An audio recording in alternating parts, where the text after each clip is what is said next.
militer Amerika Serikat mengerahkan 7 unit pembom siluman B-2 dan dengan bersih serta efektif membombardir 3 fasilitas nuklir utama Iran. Serangan ini menjadi unjuk kekuatan kepada dunia tentang superioritas kekuatan pembom strategis Amerika Serikat. Atas peristiwa ini, India berharap bisa mendapatkan sebuah pembom strategis agar mereka juga memiliki kemampuan menghancurkan musuh dari ribuan kilometer jauhnya.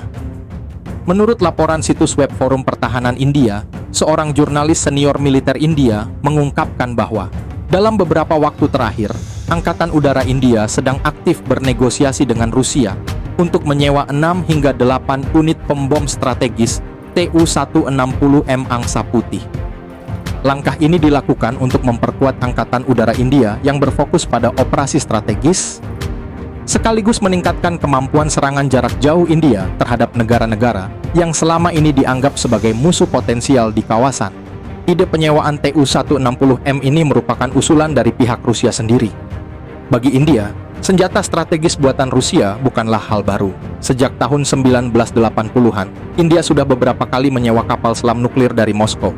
Hal ini menjadi bukti eratnya kerjasama militer India-Rusia, sekaligus mencerminkan sikap militer India yang akan melakukan segala cara untuk memperkuat kekuatan tempurnya. Biaya produksi satu unit Tu-160M mencapai $500 juta.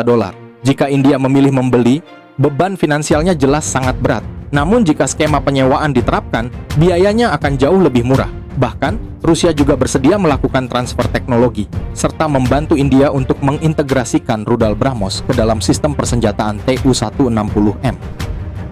Dengan demikian, kemampuan tempur pembom ini akan meningkat secara signifikan. Dengan jangkauan tempur hingga 12.000 km, dan kapasitas angkut 40 ton senjata. Jika India berhasil mendapatkan pesawat ini, tidak hanya bisa mengcover seluruh kawasan Samudra Hindia, tetapi juga berpotensi memberikan efek gentar di kawasan Pasifik. Singkatnya, opsi menyewa Tu-160M menjadi godaan strategis besar bagi Angkatan Udara India untuk mendapatkan keunggulan udara terhadap China dan Pakistan. Namun, semua rencana ini berantakan akibat ulah Ukraina. Baru-baru ini, Badan Intelijen Ukraina melancarkan operasi yang mereka sebut sebagai Operasi Jaring Laba-Laba.